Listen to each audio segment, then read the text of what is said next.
Hello, fellow rebel capitalists. Hope you're well. Wanted to go through a thought experiment on the IMF and trying to pinpoint what their game plan is.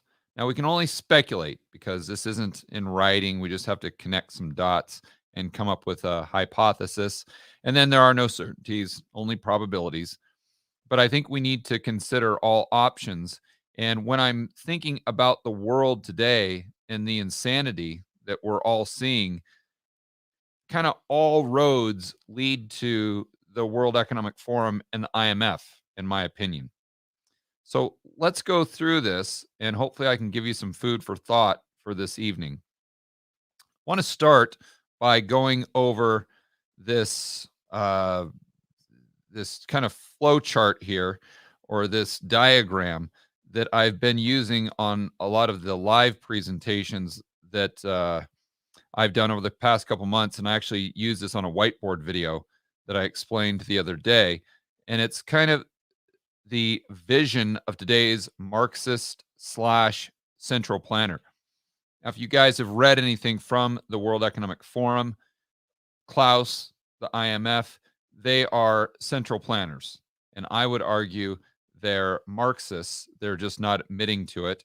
But they would fully admit to being a central planner. I mean, they want more centrally planned economies, not just domestically, but globally. So, how do they get to this socialist utopia? I talked about them controlling the economy, but then also controlling the people. But one of the points I highlighted in controlling the economy is trying to get rid of as many small and mid-sized businesses as possible. Why? Because this consolidates all of the power to these mega corporations. Just think about what happens when a government like Germany or Austria or Australia or what we saw in the United States in 2020 goes into complete lockdown. Well, what happens to those small and mid-sized businesses in the area? They go bust. Now, sure, the government can give them PPP or whatever, and that can possibly sustain them for some time. Or a lot of the business owners just take those PPP loans and say, "Forget it, I'll just take the money." And then they come up with some scheme just not to pay it back. But the bottom line is, even in the United States, where I think it was probably had less of an impact than other places, we've had hundreds of thousands of small and mid-sized businesses go bust as a result of the government's response to the cerveza sickness. So all of those people that were buying XYZ product from the corner store are now buying that product from Amazon. Okay, well, if you're someone in the global elite that wants to micromanage the global economy, is it easier to do that if there's 100 mega corporations or millions and millions and millions of small and mid-sized businesses? Maybe said another way, is it easier to control the means of production when you're having to influence 100 people or millions and millions and millions of people across the globe that might have an extremely different worldview than you have? So let's hold that thought and now move to this tweet that I sent out. I think we reviewed this in an earlier video today, but I was trying to really think through why so many of these countries, these emerging markets, are just destroying their economy, and with these policies that they know darn well really won't move the needle when it comes to the cerveza sickness. And you can see just by the way they're implementing them. Just as an example, in Puerto Rico, and what I'm sure you guys have seen in your local area, if not in 2021, back in 2022, where they make masks mandatory for you go into a restaurant, but then when you start eating, you can take it off. Now, show me the person show me the adult with above an 80 IQ that thinks that's effective, that would honestly look you in the eye, regardless of their political slant, and say, yep, I think that's effective. As long as the person wears the mask from the moment they walk in the door to the moment they sit down, then we're going to really, really, really reduce the spread of the cerveza sickness. I mean, nobody is that stupid, but yet the politicians do it anyway. So you have to sit there and scratch your head and say, why? Why would Colombia restrict people that don't have the medicine to come into their country when they're so heavily dependent upon tourism? And if it's about the cerveza sick, why aren't they requiring a negative test? Why aren't they acknowledging all the things that we've talked about on my videos? And you just come to the conclusion that it's just a head scratcher and that it has nothing to do with health, nothing to do with science. So why are they doing it? Well, in this tweet, I pointed out that maybe, just maybe, I'm just throwing it out there, could it be that the IMF is whispering in the president's ear of XYZ country and saying, hey, listen, we want you to implement these restrictions. And it doesn't matter why, that's what we want. And they say, okay, fine. And why would they do that? Because they know that the IMF is the lender of last resort. So they know that there is a dollar shortage globally, meaning a shortage of dollar denominated cash flow because of what the government's responses have been in aggregate total regarding the cerveza sickness, among many other reasons. Another shortage of dollars would be because of the amount of dollar denominated debt. But I don't want to go down that path. The bottom line is they know that they're going to need dollars, and if the IMF is going to be the only one that's going to lend it to them at an interest rate they can afford, then they basically have to jump through whatever hoop the IMF wants them to jump through. And if you're the IMF, and if your objective, let's just assume for a moment, going back to that diagram, that your objective is that you want more and more of the goods and services globally, the means of production produced by these 100 mega corporations, this is a good way to do it because you're going to be putting all of those local businesses, not all, but a lot of those local businesses that are competing with the mega corporations, you're going to be making them go bust. Okay, well, let's move on here. CNBC article. This was from a couple days ago, Friday. Oh, Josh is telling me you can't see that. Oh, okay. So you couldn't see my tweet either. Sorry about that, guys. Let me just do this really quick. On the fly editing. Okay, there we go. Now we've got the CNBC article up. You see that, Josh? Okay, cool. IMF urges the Fed to speed up monetary policy tightening amid mounting inflation fears. And actually, I should have gone to this Barron's article. Let's hop over to this first. Emerging markets will need help when a debt crisis comes. So the summary of this article from Barron's is saying these emerging markets have so much dollar-denominated debt that there is no way they can afford higher interest rates. So if the bottom line here is if the Fed raises interest rates for the U.S. economy, that's going to increase the debt burden for dollar denominated debt for all these countries. And they could be in a position where they have no other option than to go to the IMF to get what, in essence, is a subsidized dollar loan. So they're able to roll over their dollar denominated debt. That's if the Fed raises interest rates.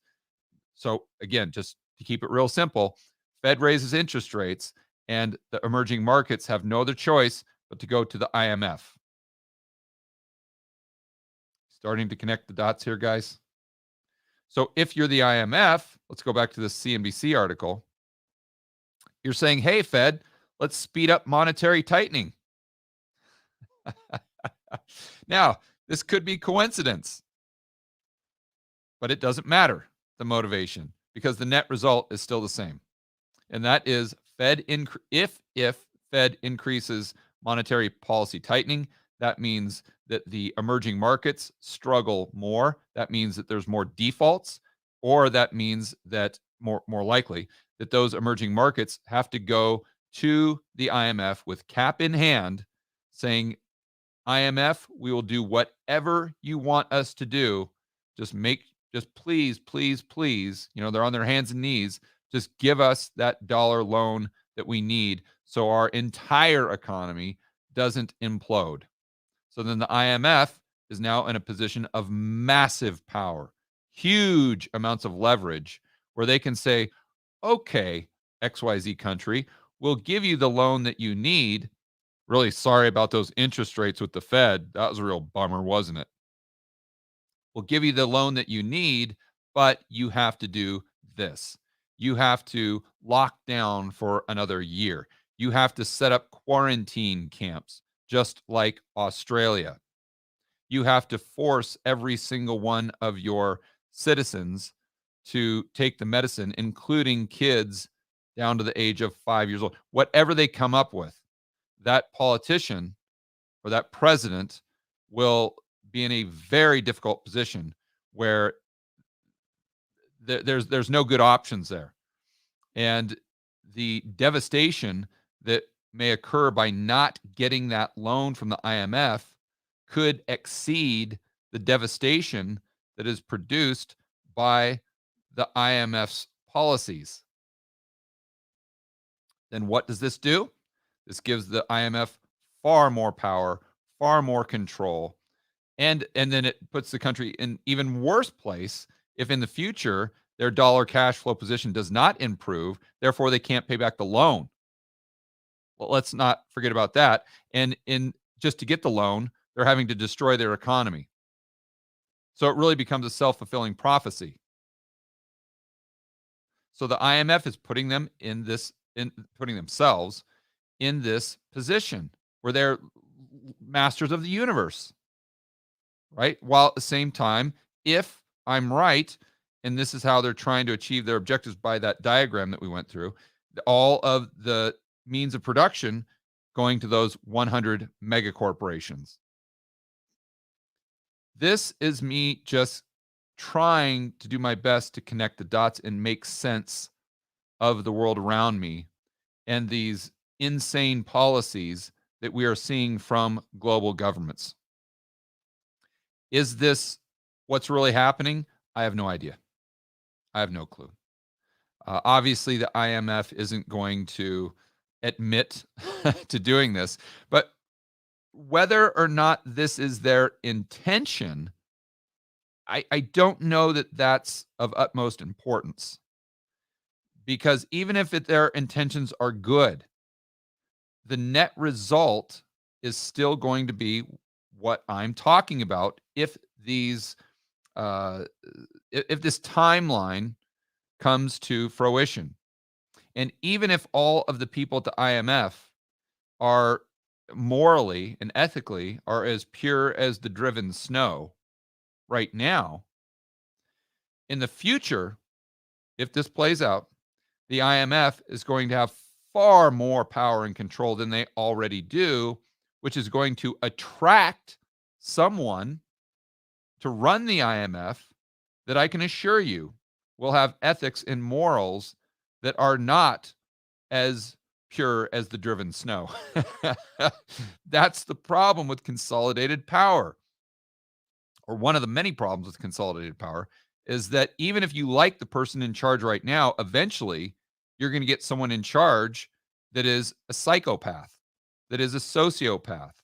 And the more power and centralized, or the more centralized that power and control are, the higher the probability that you get someone in power, either now or in the future, that has that insatiable lust for control and micromanagement of other people in the real world, and has that insatiable lust for power and control by taking away people's liberty and freedom. And that means even the people who agree with the draconian restrictions and mandates that we are currently seeing from these global governments. So wanted to put that out there, guys. Food for thought, not a prediction, but just something I believe that we should all try to think through as we're just doing the best to make sense of the world around us.